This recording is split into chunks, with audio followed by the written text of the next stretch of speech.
Welcome back to एग्जामोरी। साथियों, परसों मैंने आपको एक वीडियो डाला था SC RO की रिगार्डिंग जो इसमें धांधली हुई थी। तो कोर्ट केस का जो अपडेट था मैंने आपको बताया था। तो आप में से बहुत सारे बच्चों ने हमसे इसका प्रूफ मांगा था कि आप इस चीज़ को प्रूफ के साथ बताइए, है ना। वो तो ऑर्डर जैसे ही आया था मैंने वकील साहब से बातचीत करके ये चीज़ें मैंने आपको बताई थी, बात पता चली थी जो भी ऑर्डर आया था।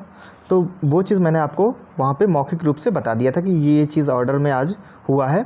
आपका जो ज्वाइनिंग है उसको फर्दर रोक दिया गया है ना। ये चीज़ मैंने आपको बताई थी मौखिक तरीके से।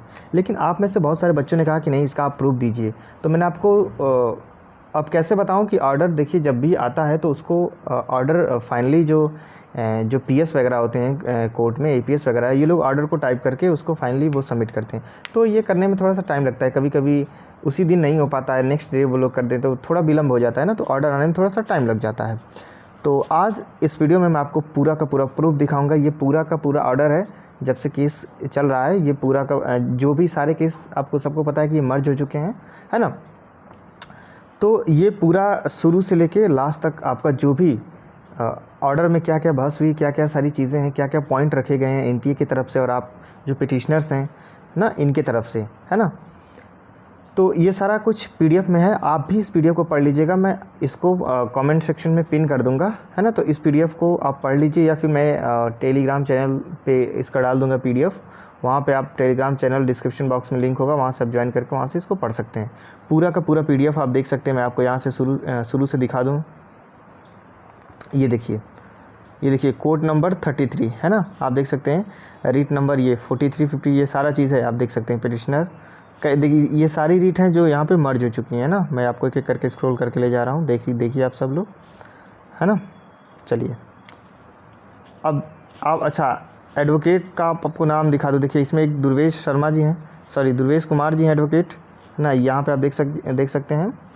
और एक एडवोकेट आपको इम्पॉर्टेंट एडवोकेट मैं आपको दिखा देता हूँ, सिद्धार्थ खरे जी, देखिए, है ना। तो दो तीन वो कह सकते हैं कि केस में सिद्धार्थ खरे जी हैं, 2-3 केस में आपका दुर्वेश कुमार जी हैं, ठीक है। तो ये सब चीज़ें हैं फालतू, मतलब देखिए मैं स्क्रॉल करके आपको नीचे लेके जा रहा हूँ। आप देखिए ये सब चीज़ें वो हैं जो आपका मतलब नोटिफिकेशन में इशू किया गया था कि जो NTA की तरफ से नोटिफिकेशन आया था उसमें ये जो सारी बातें लिखी गई थी वही चीज़। देखिए कोई भी केस लड़ा जाता है तो सबसे पहले आपको कॉन्सेप्ट देना पड़ता है कि हम इस बेस पे इस केस को लड़ रहे हैं, है ना। तो मतलब जो NTA का नोटिफिकेशन था उसी के बेस पे ये लोग लड़ रहे हैं, तो वो उस चीज़ को मेंशन करना यहाँ पे ज़रूरी होता है। तो ये वही चीज़ है। तो जो काम की चीज़ है मैं आपको यहाँ पे नीचे दिखा देता हूँ। मैंने इसको यहाँ पे 1 मिनट, बहुत काफ़ी लंबा चौड़ा है, लगभग 17-18 पेज का। ये देखिए यहाँ पे लिखा है, पढ़िए ज़रा आप लोग यहाँ से कि in the context to part, 1 minute मैं यहाँ पे पढ़ के आपको दिखा देता हूँ। यहाँ से पढ़िए। इन the context of part 2 examination that is appearing in computer based test, there is a clear indication in the instruction that when timer reaches 0 the examination will end by itself and the candidates will not be required to। अच्छा ये चीज़ वो है कि ये 20 minute में आपका जो exam है वो यहाँ पे ख़त्म हो जाएगा। ये चीज़ उसमें दिया गया था नोटिफिकेशन में। तो चलिए और आगे देख लेते हैं क्या। ये देखिए यहाँ पे थोड़ा सा एक बार फिर से देखिए, जो चीज़ मैंने बात बताई वो सारी चीज़ें इसमें लिखी है। तो आप चाहें तो खुद तसल्ली से आराम से आप ये पूरा का पूरा 17-18 पेज का PDF है, इसको आप पढ़ सकते हैं। मैंने कुछ चीज़ें यहाँ पे हाईलाइट करी हैं, वो चीज़ भी आप यहाँ पे पढ़ सकते हैं। जैसे यहाँ पे लिखा है, it is further submitted that the rule on which they have relied while calculating the typing speed has not been specified whether it will be the net typing speed or the gross speed। ये चीज़ specified नहीं की गई। इसका मतलब ये हुआ कि ये चीज़ स्पेसिफाइड नहीं की गई थी उनके नोटिफिकेशन में। Which is to be taken into consideration as also that the candidates were required to submit end the examination as soon as the complete 500 words or even less in order to attain typing speed of 25 words per minute which was the essential qualification। आपने ये चीज़ तो बता दिया था कि आपका 25 word पर minute की स्पीड होनी चाहिए, लेकिन आपने ये चीज़ नहीं बताया था कि इस चीज़ को प्री सबमिट करना है कि ऑटो सबमिट हो जाएगा, या फिर आपने यहाँ पे कहीं पे भी नेट स्पीड या ग्रॉस स्पीड की आपने बात नहीं करी थी। बच्चे जो समझे वो ग्रॉस स्पीड को लेके चल रहे थे कि भाई देखो टाइम मिलेगा, जाहिर सी बात है किसी को भी टाइम मिलेगा तो वो अपनी मिस्टेक सुधारता है, जितना टाइम मिलेगा वो आराम से, जब टाइम जैसे वो मान लो 12-13 मिनट में कंप्लीट कर लिया तो उसके पास 7-8 मिनट का टाइम है, तो आराम से वो अपनी मिस्टेक ढूंढ के उसको सही करेगा, करेक्ट करेगा, क्योंकि उसके पास टाइम है, एक्स्ट्रा टाइम है। तो ये लोग क्या किए कि नेट स्पीड कैलकुलेट कर लिए, है ना, क्योंकि वो टाइम तो उसका फालतू वेस्ट गया ना। मतलब अगर वो उसको पता होता है कि ये लोग नेट स्पीड की बात करेंगे तो हमारा जितने टाइम में कंप्लीट हो जाता मैटर, हम तुरंत सबमिट कर देते। लेकिन इस चीज़ को आपने मेंशन कहीं पे भी नहीं किया था। तो जब आप किसी भी चीज़ को ऑब्सक्योर, मतलब आप मतलब कह सकते हैं कि किसी भी चीज़ को आप स्पष्ट नहीं करेंगे तो बच्चा कहाँ से समझ पाएगा ये चीज़, है ना। तो ये मेन चीज़ था जिसके बेस पे केस लड़ा गया है। तो ये चीज़ मैं आपको हाईलाइट करके शो किया हूँ। आगे और देख लेते हैं। यहाँ पे आप देख सकते हैं, यहाँ पे लिखा है, काफ़ी बड़ा सा है। हाँ, इसमें जो है कि बात की गई है ब्लैक लिस्टेड कंपनी की। देखिए, apart from the above learned counsel for the petitioner have also pointed out before this court orally that the conducting examination pursuant to the aforesaid advertisement the respondent high court has authorise the NTA. मतलब high court ने NTA को authorise किया था, लेकिन but the NTA has also taken help of MS Aptech limited. देखिए, MS Aptech limited which had earlier been authorised by the respondent high court to conduct the examination of assistant review officer computer assistant, but the said MS Aptech limited company has been black listed by UPPCL on 23 May 2019। इसमें ये चीज़ बताया गया था कि ये चीज़ पहले भी RO के द्वारा इस चीज़ को हायर किया गया था, लेकिन ये कंपनी ब्लैक लिस्टेड है किसके द्वारा? यूपीपीसीएल। कब हुई थी? 23 मई 2019 को। हाई कोर्ट ने सबसे पहले इस चीज़ को मतलब एनटीए को दिया था कि आप एग्ज़ाम कराएंगे, लेकिन एनटीए ने किसका हेल्प ले लिया था?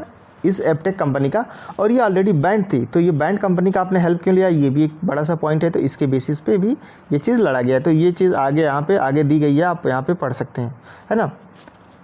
और आगे देख लेते हैं। देखिए, यहाँ पे भी कुछ मैंने हाईलाइट किया है, तो इसको देखिए, पढ़िए, जल्दी से मैं इसको कवर कर देता हूँ। The division bench of the high court is right in its conclusion that the selection criteria which saw the light of the day along with the declaration of the result could be assailed by the unsuccessful candidates only after it was published. Similarly, selection process which was notified was never followed, and the selection criteria which was followed was never notified till the declaration of the final result. Hence, the writ petitioner cannot be stopped from challenging the selection. With the hold that the writ petitioner filed by the petitioner could not have been thrown on the ground of estoppel of the writ petitioner could very well challenge the criteria of selection applied by the commission, which was declared by the commission only at the time of declaration of the final. Thus, we answer point. तो इन्होंने ये चीज़ कहा है कि जो declaration of result था, इसमें जो क्राइटेरिया थी वो अस्पष्ट थी ना, वो चीज़ कह सकते हैं कि ये सही नहीं थी। तो जो बच्चों ने रीट फाइल की है, इसको हम गलत नहीं कह सकते हैं, और इनका जो पॉइंट है वो स्ट्रांग है। इस चीज़ में काफ़ी मेंशन किया, आप इसको ढंग से पढ़िएगा। तो बच्चों ने जो चैलेंज किया है ये काफ़ी स्ट्रांग पॉइंट है, और हम इस केस को मतलब कह सकते हैं कि रोक नहीं सकते, या फिर कह सकते डिसमिस नहीं कर सकते। ये बच्चों ने काफ़ी स्ट्रांग केस फाइल किया है। तो इस मतलब स्ट्रांग केस फाइल किया है ना। तो ये कोई नॉर्मल मतलब ये नहीं है कि ऐसे ही जैसे होता है ना कि कोई भी केस ऐसे फाइल कर दो तो वो डिसमिस हो जाती है। तो इस चीज़ में यही चीज़ लिखा है कि हम इस केस को थ्रोन आउट नहीं कर सकते, है ना। चलिए, ऐसे ही और भी चीज़ें यहाँ पे देखिए, देख सकते हैं। ये एग्जामिनेशन के बारे में बताया है। नेक्स्ट डेट ऑफ लिस्टिंग बताया इसने, सॉरी इन्होंने।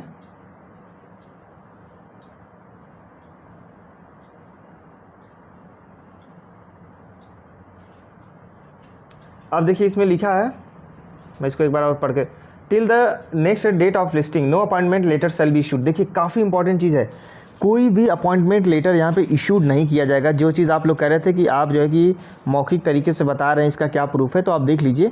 Till the next date of listing no appointment letter shall be issued to selected candidates pursuant to selections held as per this advertisement number this and this review officer and that. और उसके आगे देखिए, हाँ, यहाँ पे इन्होंने लिखा है कि the registrar general is directed to communicate this order to all the selected candidates by 8 April so that they may file their respective intervention implement application to have their say in the matter to next date. है ना।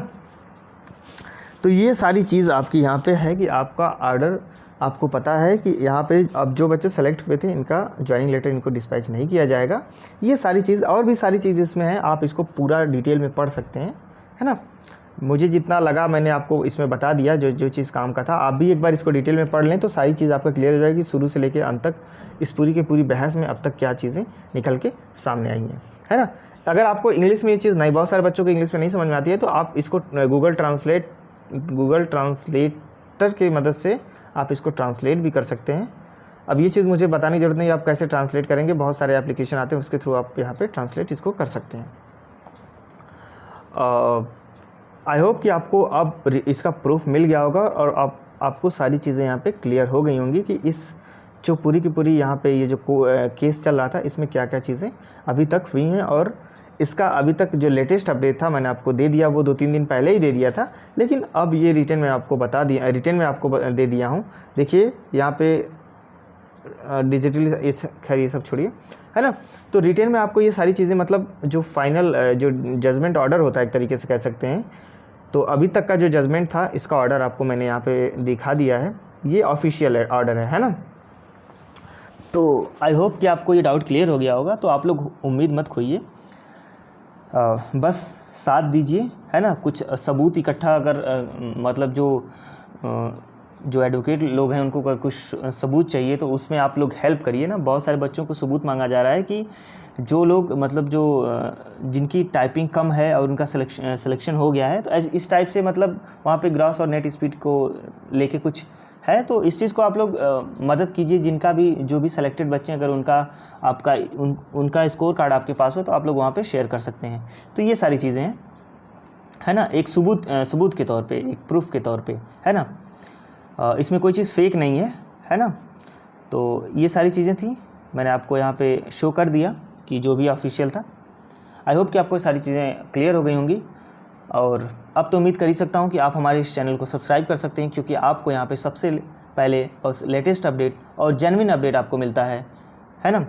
तो मिलते हैं next video में। Video देखने के लिए आपका बहुत बहुत शुक्रिया, धन्यवाद।